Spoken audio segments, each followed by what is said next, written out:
Hello everyone, this is Erlimor again.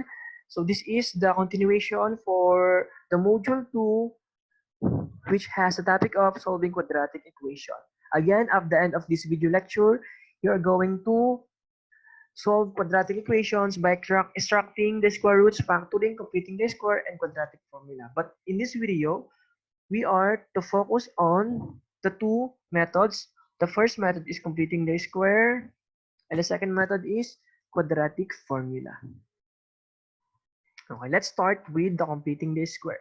So completing the square, so if an equation is not factorable, you can apply this method which is called completing the square. So ginagamit po ang ating completing the square when the equation is not factorable. Okay, hindi siya pwedeng i-factor out into two binomials, two product of binomials. So using this method means transforming one side of the equation into a perfect square trinomial. So may kinalaman yung second sentence sa ating method for us to solve by using completing the square. To visualize this concept, let us have a concrete example. So example, you are tasked to solve for the roots or the solution of x squared plus 2x minus 3 is equal to 0. So in this case, hindi na pwedeng gamitin yung factoring kasi po, hindi na siya factorable. So in that so, you are to switch with the other method. And the recommended method for this is the completing the square. So paano ginagawa ang completing the square? Let us have the solution. So unang-una, syempre, copy natin yung problem or yung ating equation. So x squared plus 2x minus 3 is equal to 0.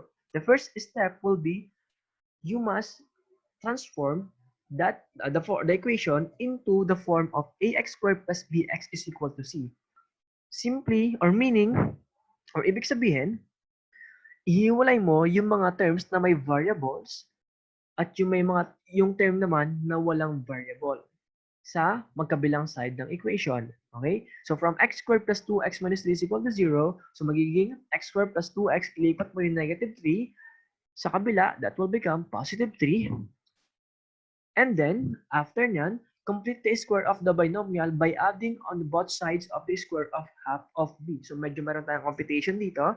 So after mong ma-separate yung may mga variables sa walang variable, ang gagawin mo dyan, yung x squared plus 2x dyan, which is the binomial, should be completed the square by transforming it into perfect square trinomial. So ang gagawin natin dyan, hanapin natin yung last term ng x squared plus 2x. So paano siya hanapin?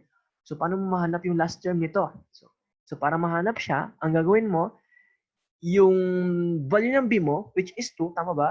Tama. Which is 2, is divided by 2, or kunin mo yung half ng b mo, which is 2, 1 half of 2 is equal to 1, and then i-square mo, 1 half of 2 is equal to 1, i-square mo yung 1 is equal to positive 1, therefore, yung positive 1, yun yung last term ng ating binomial. So, x squared plus 2x plus 1, and then, para makomplete yung square, yung nakuha mong last term, i-add mo rin sa kabilang side ng ating equation. So, from x squared plus 2x equals 3, naging x squared plus 2x plus 1 is equal to 3 plus 1. Okay?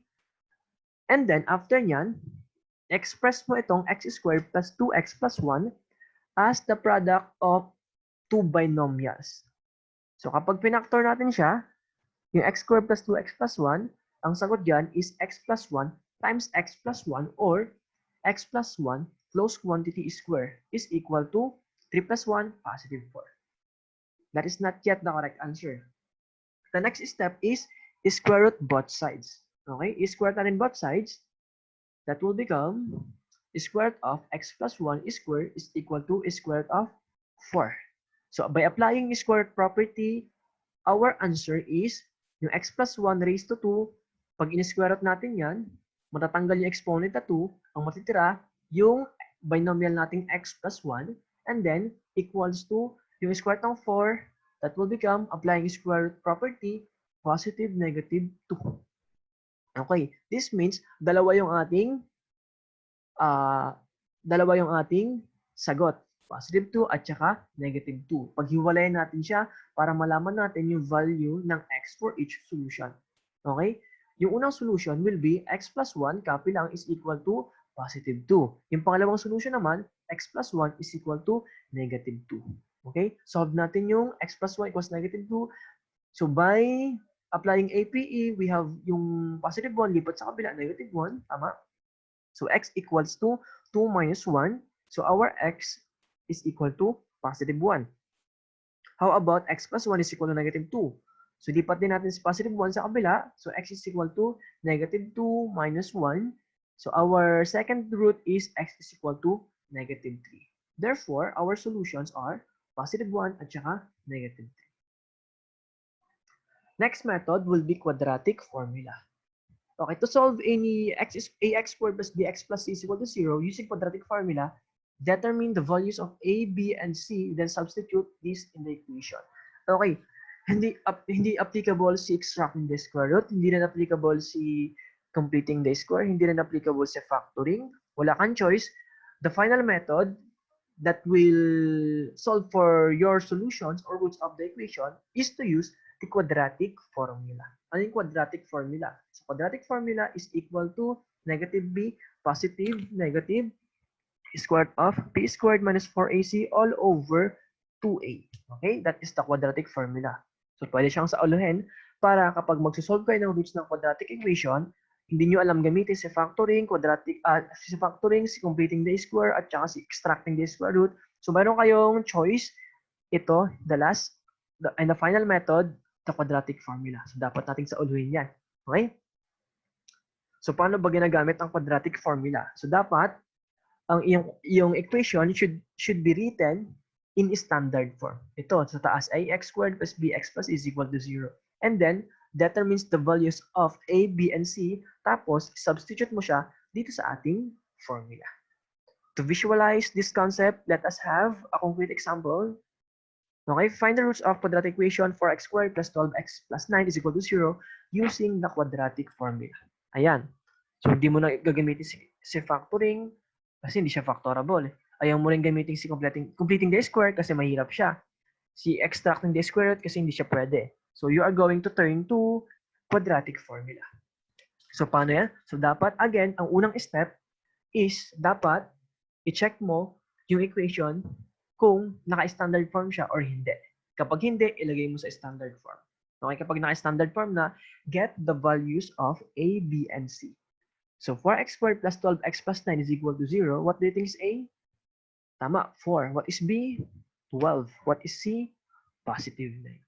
So after makuha si values of a, b, and c, use this formula to find the value of x. So by substituting, it will direct you to your answer or to your roots or solutions. So meron ka ng A, B, and C. Substitute mo lahat yan dito sa ating formula. Ano ibig sabihin ng substitute? Ipalit or ilagay. Okay, paano yan? So balik tayo, negative B, positive negative square of B square minus 4AC all over 2A. Yung negative B dyan, that will become negative 12. Okay? Negative 12. Copy, positive negative squared of, bakit naging 12 squared yan? Kasi nga, B squared is 12 squared. Minus 4, anong A natin? A natin is 4. Yung 4 natin dyan is constant kasama sa formula. Pero yung A natin dyan, that is 4. Ilagay mo dun yung 4. So 4 times 4, ayan. Next, meron ka pang C. 9.